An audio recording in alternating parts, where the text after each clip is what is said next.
시작하자. 우리 교과서 아니 자습서란다. 우리 교재 페이지 67페이지를 열어서 용비어천가부터 한번 보면서 이해를 한번 나눠봅시다. 용비어천가. 그 1학년 때 혹시 내신 대비할 때 국어 문법 파트, 중세국어 파트 배웠을 때 혹시 이거 한 사람 있나? 오케이. 그때 배웠으면 아마 좀 더 쉽게 할 수 있을 거라고 생각하는데, 참고로 이거 문법 아니에요. 우리 문학입니다. 안에 담겨있는 의미 파악만 제대로 집중해 주시면 될 것 같고요. 자, 하던 대로 문제 패턴 먼저 볼까? 첫 번째는 용비어천가라고 하는 아주 극히 드문, 왜 이렇게 강조를 하냐면 이거 갈래가 혹시 먼저 알고 있어요? 너희들 갈래도 잘 모를 것 같아. 용비어천가의 갈래가 먼저 알고 있는 사람.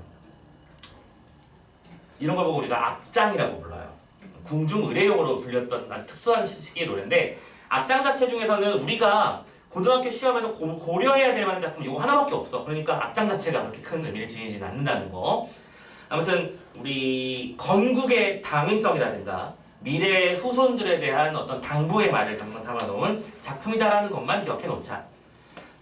그래서 용비어천가라는 작품이 하나 나왔고요. 두 번째로는 너무너무 유명한 맹사성의 강호사시가라는 연시조가 한 작품 나와 있죠. 자, 그래서 수능 문제 이제 문제 패턴을 볼게. 가부터 보면 첫 번째 2장에서는 125장에서는 이런 식으로 각 장의 내용들의 특징을 한번 정리해 보라는 문제 나와 있는 거 보이시죠? 오케이. 우리가 평소 풀던 대로 표현상 특징을만 잘 정리해 주면 될 것 같아. 넘어갈게. 19번 문제. 지금 고난도라고 붙어 있죠. 이거 놀랍게도 정답률이 54밖에 안 나왔어. 그런데 선생님 질문을 한번 해볼게. 이게 54%까지 어려울 만큼 대단히 골 때리는 문제이긴 할까? 딱히 그렇진 않다고 봐요. 선생님 개인적으로. 물론 틀린 사람도 있고 맞는 사람도 있겠지만 이 문제 같은 경우에는 특징이 뭐냐면 나름대로 그 당시 기준으로 신유형이었어. 왜냐? 보통 시조의 특징을 묻는다면 1수에 나오는 특징, 2수에 나오는 특징, 3수에 나오는 특징, 그 각각의 특징을 묻는 게 일반적인 패턴이었거든. 그 전까지는요. 근데 이 시기부터 자 선택지의 보기 내용을 조금만 읽어볼게. 각 수의 초장의 전반부에는 이러고 있는 거 보여? 디테일이 굉장히 깊이 들어간 거야. 초장이라고 했으니까 첫 번째 한 줄만 나와야 되는데 그 와중에 전반부랑 후반부를 나눈 거 보이지? 참고로 너희들 시조라고 하는 게 기본적. 평시조의 특징 뭐뭐 외워놨어?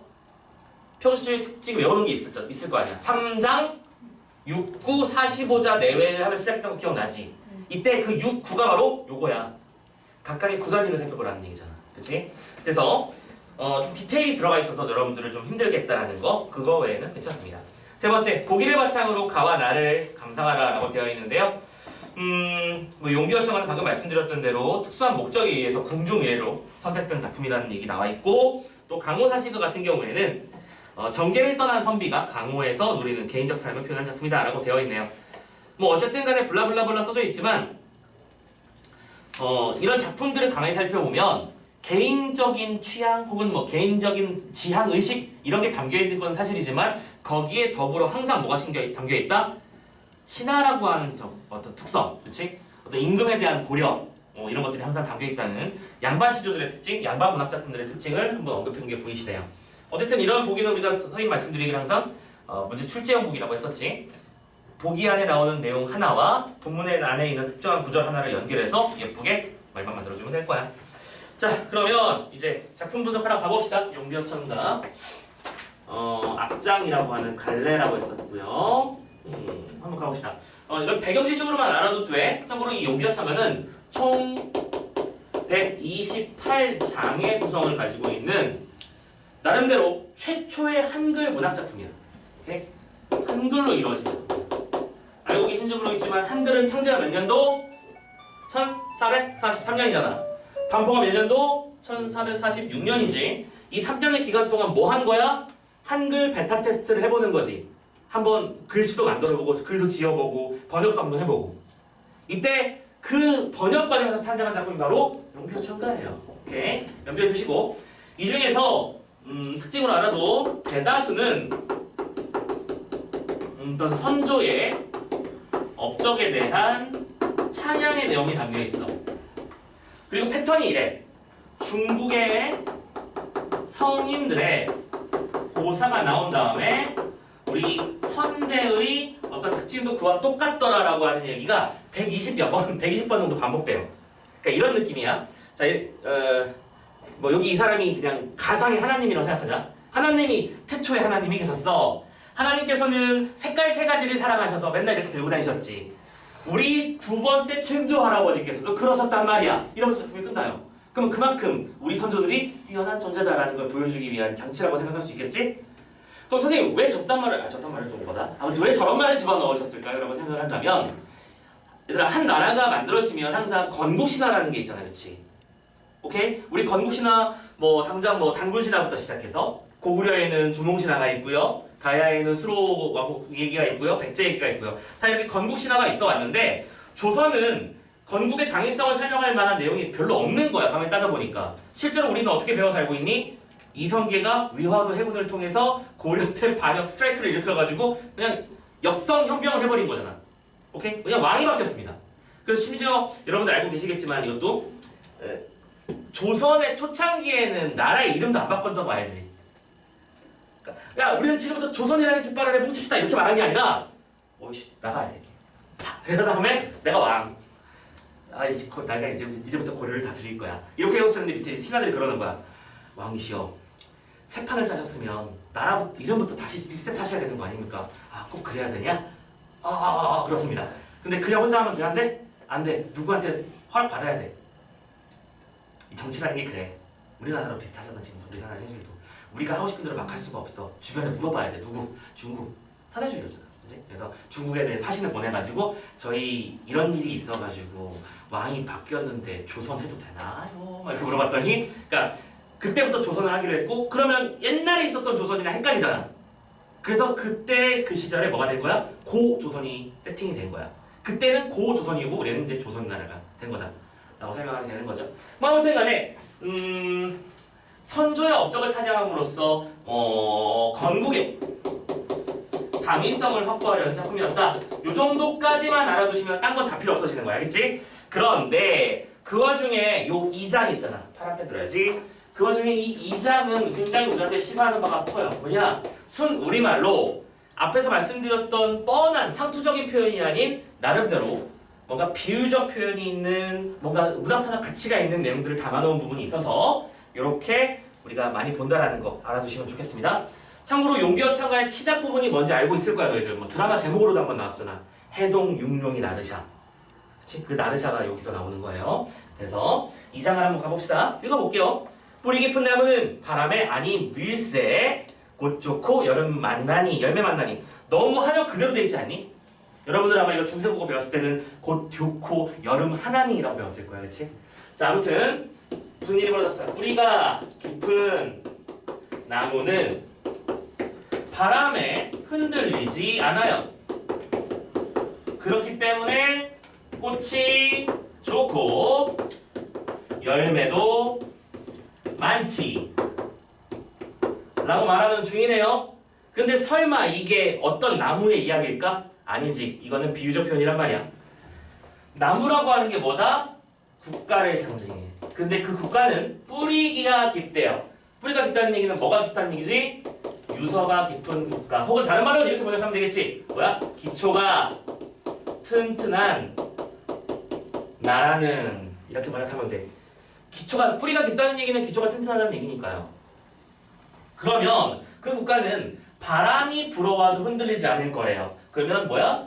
위태로운 상황 속에서도 흔들림이 없을 거다라고 말하는 것이겠지? 그래서 무슨 일이 벌어질 거라고요? 꽃도 좋을 거고요. 열매도 많이 열릴 거예요. 그럼 뭐야? 융성한다라는 한마디로도 정리가 될 것 같은데 큰 나라가 되는 거, 잘 되는 거 이런 것들을 말하는 거겠지. 되셨죠? 이렇게 해서 큰 나라가 될 거다라고 말을 하고 있고요. 참고로 그 다음 행을 보면 이렇게 돼 있을 거야. 샘이 깊은 물은 하면서 시작되고 있지. 샘이 깊은 물. 얕은 연못이 아니라 아예 깊숙한 데서 물이 끓어오르는 곳은 가뭄에도 마르지 않기 때문에 그래서 어떻게 된다고요? 내가 이뤄 바다의 가난이라고 돼 있는데 이게 뭐냐면 내가 일어난다는 얘기가 아니고 이루다라는 얘기는 뭔가 형성하다, 만들다라는 얘기야. 내를 이루어서 시냇물이 된다는 얘기지.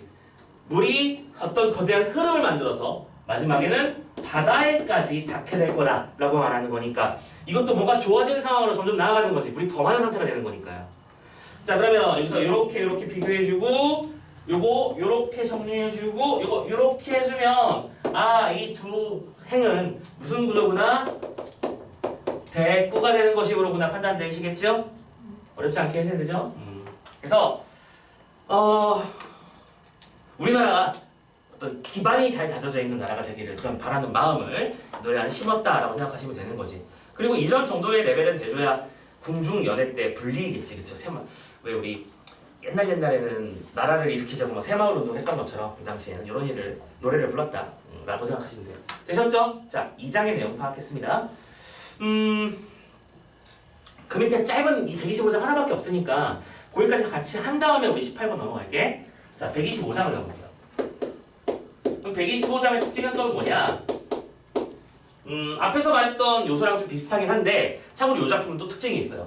125장 시험에 잘 나오는 이유 이거는 후대 왕들에 대한 권계가 나와 있어서 자주 언급되는 장면이야. 뭐라고? 후대 왕들에 대한 권계. 뭐냐면 왕이 잘나서 나라가 잘 그냥 알아서 돌아가는 일은 없다. 항상 왕이 된 자는 신경을 쓰는 일이 많다. 그러니까 너희들도 앞으로 후대의 왕이 될 너희들도 조심해 라고 말하는 내용인데 자 어떻게 남기는지 볼게요. 천세 전에 미리 정하신이라고 되어 있어요. 천세 전에 미리 정하신. 뭐를 정한 거야?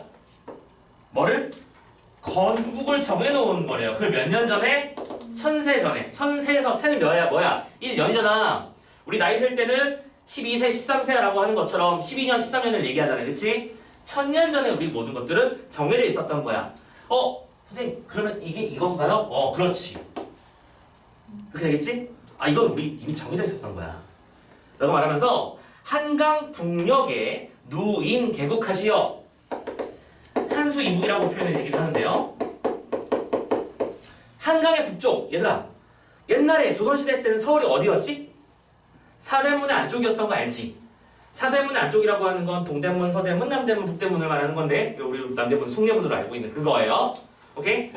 그래서 그 구역이 실제로 우리 현재 서울이 이렇게 생겨가지고 이렇게 강이 이렇게 흘러가고 있고 우리는 참고로 여기를 뭐라고 부르고요? 강남. 여기를 종로라고 부르고요. 여기를 강북, 강동, 강서 이렇게 부르잖아. 그치? 근데 옛날에는 요만큼이 서울이었어요. 그 서울의 범위가 지금 점점 넓어지고 있는 것 뿐이에요. 아시겠죠? 그러니까 왜 한수 이북이라고 말하는 건지 알겠지? 한강의 북쪽 땅에 지금 종로가 있는 그 자리 종로 땅에다가 뭐를 만들었어요? 나라를 만든 거잖아. 누인 개국하시오. 중요한 말이죠. 누인 개국을 하셨대요. 무슨 뜻일까? 누는 누적한다는 뜻이야. 이는 어질 인자입니다. 그래서 어짐을 꾸준하게 이어와서 누가? 아까 말했잖아? 우리 선조들. 참고로 이 선조들은 6대조까지 올라갑니다. 고조 할아버지, 고중조 할아버지 이렇게 올라가요. 그러니까 그런 선조들이 너무 덕을 많이 쌓으셔서 우리는 어쩔 수 없이 자연스럽게 이 정도 레벨이 돼버렸다라고 말하시는 거야.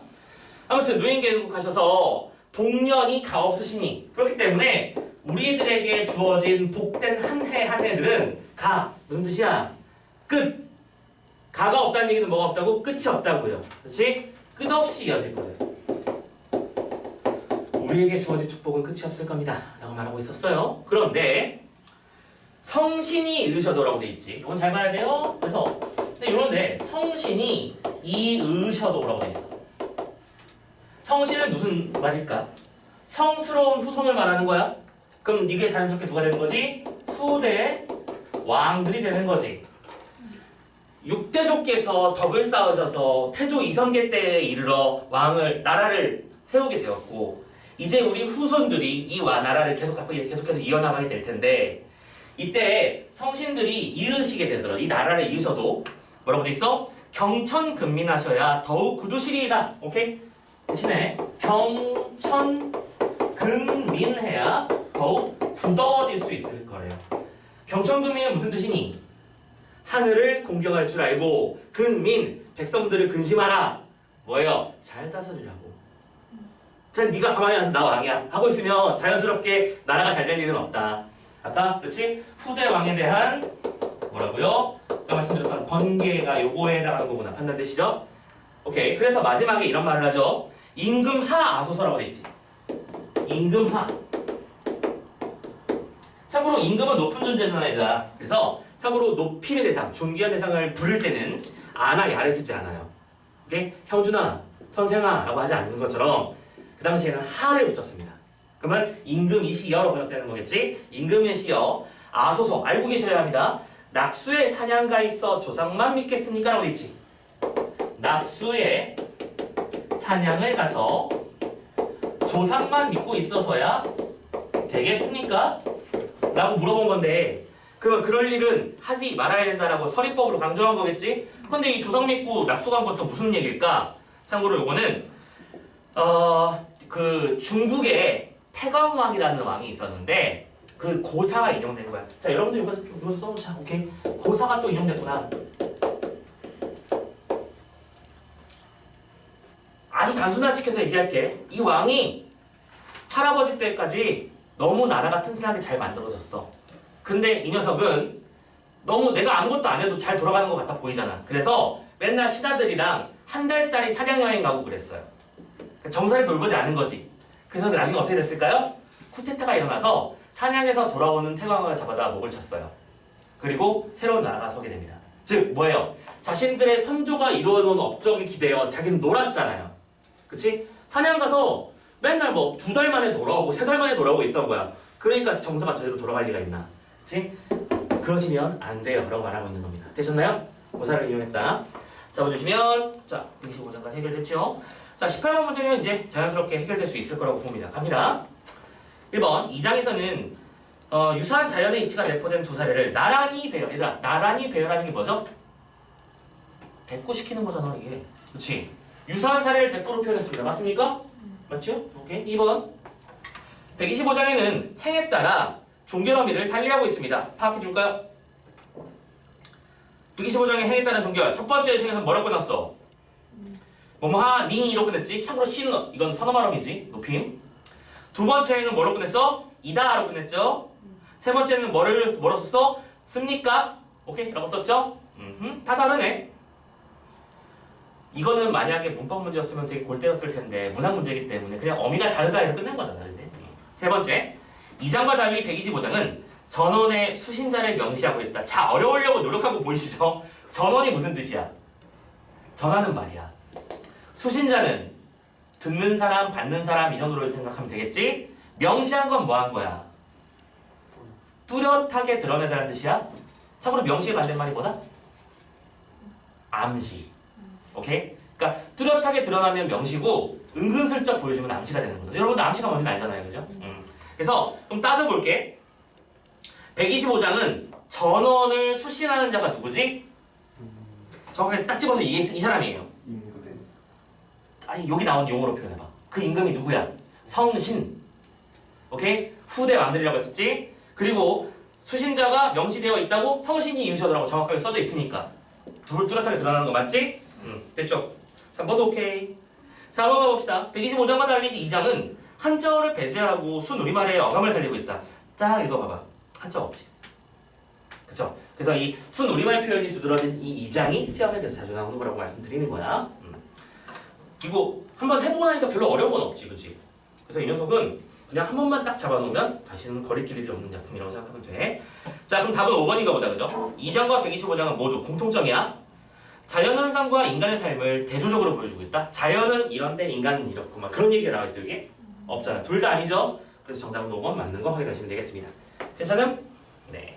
자, 그러면 두 번째 강호사시가로 넘어가 보도록 할게요. 강호사시가. 맹사성의 작품이고요. 연시조지, 그죠? 연시조. 연시조니까 하나하나 요소 구조만 잘 판단하시면 되는 거고요. 너무 뭐랄까 전형적인 작품이야. 맹사성은 성공적인 관직 생활을 보내셨고 여유로운 은퇴 생활을 즐기신 조선의 대표적인 양반 중에 한 명. 그치? 그러다 보니까 자 우리는 이런 형태의 작품을 보고 강호, 가도라고 부를 겁니다. 강호가 무슨 뜻이지? 자연. 자연 속에서 즐거움을 누리는 이야기가 담겨있을 거라고 예상할 수 있다고요. 하지만 이런 작품들의 특징이 뭐냐? 누구에 의해 지어졌다? 양반이 맹사성이 지은 거야. 그러면 항상 그 끄트머리나 혹은 중간중간 어딘가마다 뭐를 집어넣는다고 했었지? 오케이. 연분 지정을 집어넣는다 말씀드렸잖아요. 그냥 그 패턴이 반복되고 있고요. 참고로 이 작품 같은 경우에는 물론 선생님만 재밌을 거야. 재밌는 게 뭐냐면 각수가 그냥 또 구조가 똑같아요. 빈칸 메꾸기만 달라져 있을 거야. 그치? 자, 하나씩 따져볼게요. 일수부터 봅시다. 아, 얘들아. 강호가 무슨 뜻이라고요? 자연이야. 우리는 이런 표현법을 보고 무슨 법이라고 부른다? 강이랑 호수만으로 자연을 대표해서 비유했어요. 대유법이라고 부르지? 대유법 체크해 주시고요. 사시는 뭘 말하는 거야? 강호에서 보내는, 자연에서 보내는 사계절에 대한 이야기라고 생각하면 되겠지? 좀 자연스럽게 봄, 여름, 가을, 겨울 얘기가 나올 수밖에. 일수부터 볼게요. 강호에 봄이 드니. 자, 강호에 봄이 드니. 시간적 배경 혹은 계절의 배경이 대놓고 나와 있는 거 확인되죠? 봄이 되니까 미친 흥이 절로 난다. 여기서는 미친 흥이 난대요. 그럼 여기서 흥이라고 하는 건 crazy에 미친 건 아니겠지? 뭔가 싱숭생숭 들뜬 기분 이렇게 표현해야 될까? 겨우내 얼었던 마음을 확 녹는 느낌. 그치? 자, 탁료 개변의 금리너가 안 주로다 라고 했습니다. 자, 뭐하고 있어요? 탁료 개변의 금리너를 안주로 한대요. 탁한 음료 뭘까요? 어른들이 먹는 그 음료. 그렇지, 막걸리. 탁료를 개변 어디서? 시냇가에서 마시면서 금리너는 어잖아. 금리너가 먼저 몰라도 돼. 금빛이 비늘에 금빛으로 빛나는 그 물고기, 붕어, 잉어 그런 거 있잖아. 잉어 찜 같은 거 이거를 안주로 해서 뭐 하고 있는 거야? 술 마시고 있는 거잖아. 그렇지? 오케이? 이런 봄에는 시냇가에 가서 그치 해물탕 한 잔에 소주 한 이러고 있는 거잖아. 근데 그거랑 뭐가 달라, 그지? 그래서 이거는 우리는 풍류라고 예쁘게 포장을 해드릴게요. 안주 마시면서 술 마시고 있어요. 하면서 이 몸이 그렇게 이렇게 뭐 하고 있어요? 이 몸이 한가하온도 그냥 롤롤롤 놀고 있잖아, 그치? 근데 마지막에 이런 말을 집어넣었어. 누구 덕분이라고요? 역시 임금의 은혜다 라고 말하고 있죠. 다 나왔네. 그치? 초장과 종장을 통해서 자신이 즐기고 있는 봄의 모습을 말하고 마지막에는 현재 자신의 정서를 말한 다음에 임금님 감사, 땡큐 외치면서 끝내고 있잖아. 그치? 그리고 이 작품이 쉬운 이유는 뭐라고요? 이 패턴이 앞으로 계속 반복됐기 때문이야. 오케이? 자, 두 번째 수에서는 뭐라고 돼 있어? 강호에 여름이 드니 라고 돼 있지. 여름이 됐어요. 여름이 됐더니 이번에는 초당에 일이 없대요. 선생님, 이 사람은 자영업자는 아닐까요? 일이 없으면 월급을 못 받고요. 매출에 타격을 입었겠군요. 절대 그럴 일이 없지. 지금 이건 뭐 하고 있는 거야? 말씀드렸지만 성공적 은퇴 생활을 누리고 있는 겁니다. 그렇죠? 내가 딱히 할 일이 없어요. 지금 뭐 내일까지 레포트 제출해야 되는 것도 아니고 무슨 숙제가 있는 것도 아니고 그냥 헤헤헤 하고 있으면 돼요. 그죠? 얼마나 부러워. 유신한 강파는 보내나니 바람이로다. 자, 유신한 강파가 뭐를 보내주고 있다고요? 바람을 보내주고 있답니다. 자, 계절이 여름이니까 덥잖아. 그치? 근데 얘들아, 강파가 뭐예요? 강의 파도. 자, 그럼 파도는 왜 치는 거야? 바람이 세계 2니까. 그치? 중요한 건 뭐냐면 이 강파는 유신하기 때문에 바람을 보내줬다고 말한 거거든. 신뢰가 있는, 즉 믿음이 있는 녀석이라서 나한테 바람을 보내준 거라고 말하고 있지. 근데 야, 파도가 야, 너 가져와서 바람 보내주는 거니? 그런 일은 벌어지지 않는 거잖아. 이건 무슨 법이 나와 있는 거야? 의인법 체크해 주시는 거 해주시면 되겠고요. 하면서 의인화를 썼고 요거까지 같이 가줄까? 보통 이런 의인화는 도대체 왜 쓰는 거냐? 지금 내가 자연과 뭐를 먹었기 때문이야. 무슨 상태라? 친구, 그렇지. 자연을 친구로 여기는 그런 마음. 그러니까 이걸 뭐야? 일체라고 하면 앞에 두 글자 뭐 써야 되는데? 무라 일체 말하면 되는 거잖아.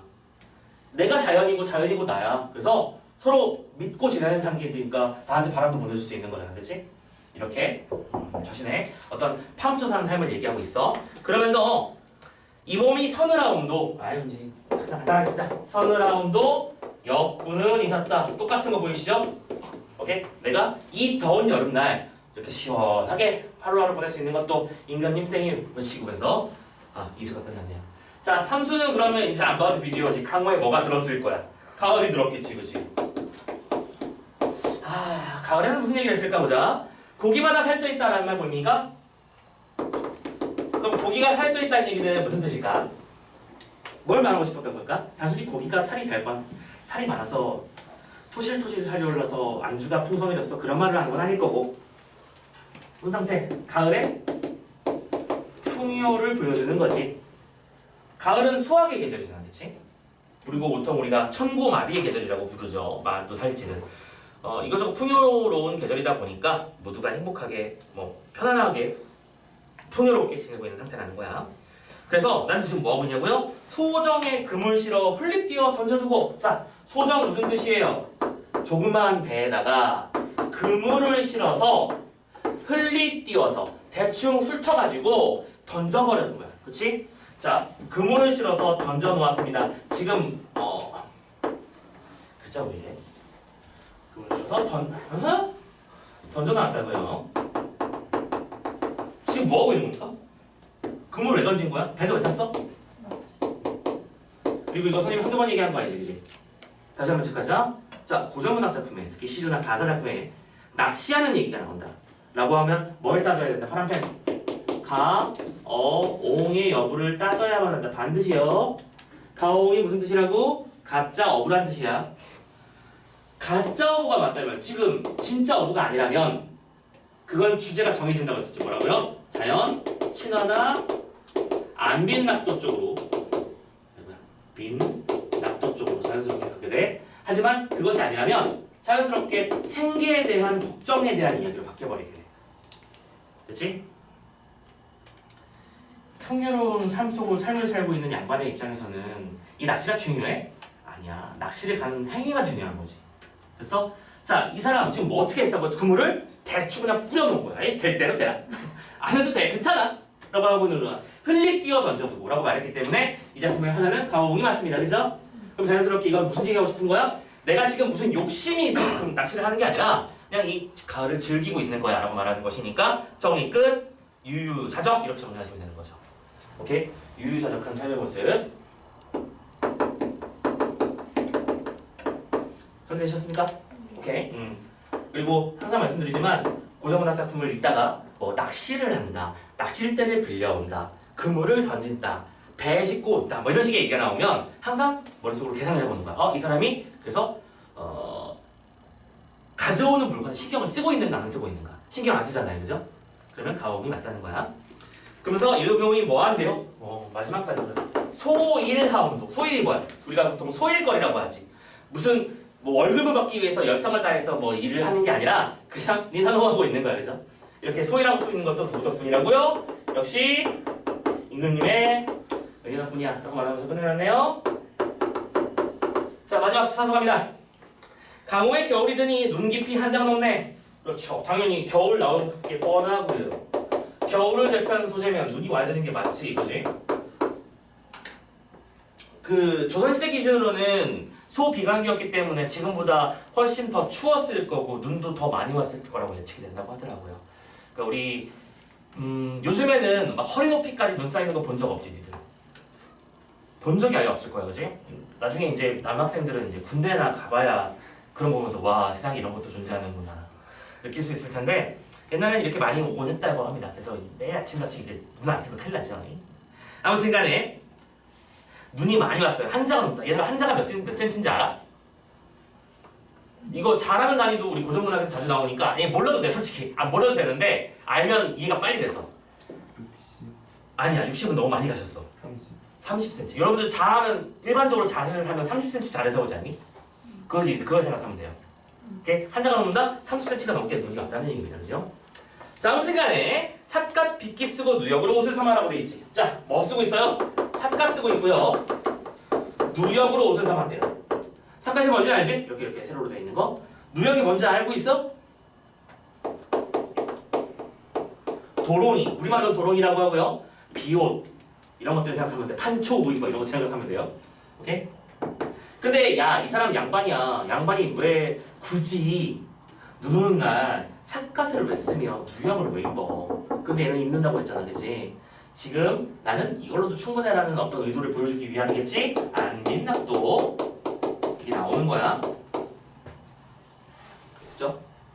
야, 조선시대 이 시기 양반들은 하늘을 나는 새도 아 기분 나쁘네 라고 하면 밑에 애들이 알아서 잡아다가 갖다 바쳐요. 그런 시절에 그 하늘을 찌르는 권세를 가진 존재였단 말이야. 자, 참고로 이런 날씨에 외출을 해야 된다고? 그럼 어떤 일이 벌어질까? 야, 나 2시까지 저기 김승상 댁에 가야 돼 라고 말하면 알아서 아래 것들이 가마 다 준비해놨지 이미. 그치? 왜 눈을 맞아? 내가 대청마루를 나서면 앞에서 우산 받쳐서면서 한 줄 서 있을 거야. 그리고 바닥 내려갈 때는 눈 밟으면 안 되니까 사람들이 다 길을 깔아놨을 거야. 오케이? 가마에 탈 때도 한 방울도 안 맞고 들어가서 앉을 거고, 자 도착했습니다 라고 하면 내리면 바로 그 집 앞에 도착해 있을 거야. 그런 사람이란 말이야. 근데 그 사람이 이러고 있다고? 그럴 리가 없다. 정말로 그랬다 안 그랬다 중요한 게 아니라 삔납도를 찾아라. 오케이? 그래서 마지막에는 아유 씨 뭐 그래요. 이 몸이 뭐하지 않은도 춥지 않은도 역시 임금님의 은혜예요 라고 말하면서 지문을 마무리 지어놨네요. 자, 안 어렵습니다. 그죠? 할만하죠? 자, 그래서 보통 이 작품 같은 경우에는 항상 이렇게 되게 뭐랄까 표준적 작품을 말하고 싶을 때 자주 활용되는 작품이라고 생각하면 좋겠어요. 조선시대 전기 양반들의 어떤 삶에 대한 모습을 그리는 작품입니다. 자, 19번 문제로 바로 가볼까요? 자, 19번 문제 아까도 말씀드렸지만 이게 A형 문제임에도 불구하고 이게 난이도가 높았던 이유 바로 꼼꼼하지 않아서다라는 말씀을 드리면서 따져볼게. 얘들아 잠깐만 정말 높아지면 한 번만 더 하게. 선생님이 아까 여기서 초장의 전반부, 초장의 후반부 이런 식의 말이 나왔을 때 이걸 구라고 한다고 했었잖아. 우리가 구라고 하는 건 정확히 이런 거지. 이 몸이 죽고 100번 고쳐주고 백골이 신도되어 넋이라 노있고 유명한 일편다신 가실 줄 있으랴 라고 했을 때 오케이? 3장 맞지? 6구는 어떻게 되는 거야? 1구, 2구, 3구, 4구, 5구, 6구가 되는 거잖아. 그리고 이 숫자를 세봤더니 요 한 칸당 3글자 혹은 4글자가 돼서 따져보면 45자 정도가 된다라고 해서 우리는 3장, 6구, 45자 내외라고 부른다는 거야. 그지? 그럼 여기서 말하는 단위는 요 단위로 끊어줘야 되는 거구나 생각하면서 읽어야 되는 거야. 자, 각수 초장의 전반부는 하나 더. 지금 분명히 방금 뭐라고 했었냐면 각수 초장의 전반부라는 표현을 썼지. 이거는 작품의 어려움보다는 문제의 어려움이 더 심했던 거야. 각수라고 하는 건 모든 수를 다 말하는 겁니다. 초장의 전반부면 여기를 말하는 겁니다. 됐죠? 그럼 다 그래야 돼. 알겠지? 하나라도 빠지면 돼? 안 돼? 안 돼. 됐다 치고 넘어가는 건 없어 이 세상에. 그렇지? 따져볼게. 기억부터 보자.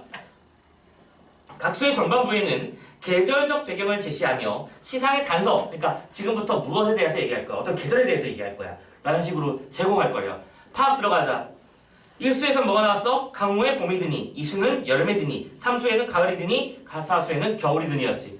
대놓고 계절을 나타내는 시어를 썼으니까 기억은 맞을 수밖에. 넘어가도 돼? 2번, 니은 각수의 초장의 후반부에서는 자, 그러면 두 번째 구절 뭔지 알지? 내면적 감흥을 구체적 사물을 통해 표현할 거래요. 내면적으로 감흥이라고 하는 건 어떤 대상을 통해서 느끼는 감정 상태를 말하는 거야. 기쁘거나 슬프거나 노엽거나 행복하거나 흥이 있거나. 근데 이걸 뭘 통해서? 구체적인 사물을 통해서 말하고 있어. 사물이 나와야 돼. 자, 1수부터 아닌 거 보여? 미친 흥이 절로 난다 라고 돼 있지. 그럼 미친 흥이라는 거는 내면적 감흥이 나타나는 건 사실이야? 근데 이게 구체적 사물을 통해서 나타나는 거야? 아니잖아. 이미 1수 때문에 안 돼. 초당이 일 없는 거?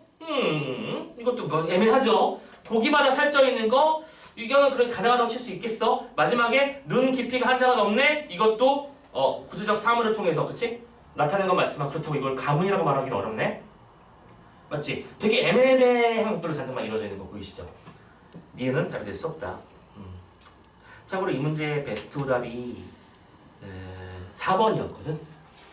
4번 찍어서 틀린 사람 있음? 있네. 4번이 지금 기억 디귿리을이잖아. 핵심은 디귿이야. 그래서 지금 여기서 얘기하는 거야. 자, 디귿 따져봐. 각 수의 중장에서는 이건 중장 다 그래야 되겠지? 모든 수의 중장이 다 그래야 돼. 주변의 자연 풍광을 묘사하여 내가 즐기고 있는 삶의 모습을 제시한대요. 자, 따져보자. 1수 탕류, 개변, 금리너, 안주 맞나요? 자연 풍광 묘사한 거 맞고 풍류 즐기고 있는 거 얘기한 거 맞지? 1수 오케이야. 2수 유신하는 강파는 보내나니 바랍니다. 자연과 친구 먹고 바람 즐기면서 살고 있는 겁니다. 문제 없네요? 괜찮죠? 오케이, 좋아. 세 번째, 삼수. 소정에 금을 실어 흘리뛰어 던져두고, 아까 선생님이 여기서 조그만 조각배에다가 금을 던지는 거는 가옹이고 뭐 안빈납도라는 걸 말하는 거고 다 설명했지? 이것도 봤네? 리을도 봐야 돼. 삿갓 빗기 쓰고 누역으로 옷을 담아 삿갓을 쓰고 도롱이를 입었대요. 이게 자연 풍광이야? 그렇잖아. 이건 자연 풍경이 아니고 내가 입은 옷의 모습이잖아. 무슨 자연 풍경이야 이게. 말도 안 되는 거 보이지? 되게 자연스럽게 넘어갈 만하게 만들어 놓은 거 보이시죠? 오케이? 그래서 디귿은 답이 될 수 없어 라고 생각하면 되는 거야. 해결되니? 자, 그럼 마지막 리을. 리을은 다 맞았을 거라 아마. 근데 각수의 종장의 마지막 어절 뭐 말하는 거야? 역군은 있었다를 말하는 거지. 동일한 시가 배치한 거 맞지? 그리고 전체적으로 통일성을 확보한다는 식인 거 확인할 수 있지. 괜찮습니까? 오케이. 자, 그래서 19번 문제 해결 끝. 20번 문제 해서 마무리. 자, 보기를 바탕으로 가난을 감상하라. 아까 선생님이 대략적으로는 읽어드렸으니까 구절의 의미 파악하는 문제였습니다. 정답률도 한 80%는 넘어갔으니까요. 참고로 이 문제는 4번하고 5번 정도를 살펴보고 마무리할게요. 4번. 나에서 강파, 바람 등의 자연물과 소정, 그물들의 인공물의 대립은 일단은 이게 대립이라고 말하는 것부터 조금 애매하잖아, 그치? 물론 가능은 틀린 말은 아니야, 그죠? 지금 강파나 바람은 자연물인 거 맞잖아. 소정은 자그마한 조각배고 그물은 말 그대로 그물이니까. 근데 이 두 개가 대립한다고 보는 것 자체는 되게 이상하지 않음? 왜냐면 소정과 그물은 무엇을 드러내기 위해서 사용한 소재니까요. 자연과 일체된 모습을 드러내기 위해서 사용한 소재니까요. 자, 사와 대부라는 정체성 사이에서 고뇌하는 모습을 드러낸다. 너무 아니네, 그치? 사라고 하는 건 선비, 그리고 대부라고 하는 것은 관직 수행자를 뜻하는 거잖아. 선비된 도리로서는 자연을 즐겨야 하는 게 마땅히 맞고, 관직을 수행하는 자로서는 세상을 돌봐야 되는 게 맞고, 이 두 개가 충돌하고 있는 모습이 보일 거다 라고 하는 거. 오케이, 4번 말도 안 되는 소리였으니까 정답입니다. 5번도 보자. 가의 한강 북녘은 새 왕조의 터전이라는 정치적 의미를 지니고 있고요. 맞나요? 오케이? 한수 이북에 누인 교육을 했다고 했었지 아까. 됐고요. 두 번째, 나의 강호는 개인적인 의미와 정치적 의미를 모두 지니고 있겠구나. 자, 여기서 개인적인 의미라는 것은 풍류의 대상, 친화의 대상, 오케이? 자연을 즐기는 모습을 말하는 것이고, 정치적 의미라고 하는 건 그럼에도 불구하고 나는 역군운을 생각하고 있는 것이니까 임금님의 은혜를 염두에 두고 있다는 거 잡으시면 될 거고요. 괜찮나요? 오케이. 자, 여기까지 해서 작품 하나 또 마무리 지었습니다. 참고로 다음 주에 이제 풀어가 오시게 될 요 B 파트, 그러니까 B21번 고전시가 파트, 나름대로 재밌는 작품이고 이 녀석들은 할 말이 좀 있으니까요. 다음 시간에 좀 차분하게 잘 풀어가 주시길 바라겠고요. 자, 이제 C 챕터로 넘어가 볼게요. 현대 소설. 우리가 지난번에 아마 도깨비불이랑 그 다음에 눈이 오면까지 했었던 거 맞지, 그치? 자, 다음에 큰 산이라는 작품으로 한번 넘어가 볼까요? 큰 산도 재밌죠? 선생님 맨날 다 재밌대죠, 그죠? 그래요. 선생님도 근데 재미없어 하는 작품이 있기는 있어. 예를 들어, 선생님 한번 이거 수업할 때 한번 얘기해 준 적이 있었나? 선생님이 읽다가 때려친 책이 딱 2권 있다. 선생님 평생 동안. 읽다가 끝까지 안 읽어버린 책이 2권 있다. 대학생 때 한 권하고, 비교적 최근, 한 5년 이내에 한 권. 이게 얘기 안 해주냐? 했던 것 같은데, 지금. 뭐 그게 중요한 거라고 외울 필요는 일도 없지. 첫 번째는 죽음에 관한 한 연구라고 하는 죽음을 수학 공식으로 풀어낸 문제. 한번 찾아봐. 선생님은 그거 첫 번째 면 읽고 때려쳤어요. 뭔 소리인지 1도 모르겠어. 그래서 도대체 감이 안 와. 그리고 오늘 선생님이 너희들 그 모의고사 문제를 출제를 하다가 이제 인터뷰 자료를 몇 개 살다가 그런 얘기를 봤어. 그 너희들 정호성 시인이라고 했죠. 섬진가. 됐어, 괜찮아. 아무튼간에 시인이 하는 얘기가 이제 인터뷰하는 사람이 이렇게 묻더라고. 우리가 시집을 읽다 보면 정말 무슨 소리인지 모르겠는, 혹은 문학 작품을 접하다 보면 뭔지 모르겠는 구절들이 나오는데, 뭐 보통 그런 것들은 어떻게 해야 우리가 읽을 수 있을까요? 라고 질문을 했더니 그 시인이 이렇게 대답을 했죠. 안 읽어야죠. 안 읽어야죠. 이해가 안 되는 걸 왜 읽으려고 노력하죠?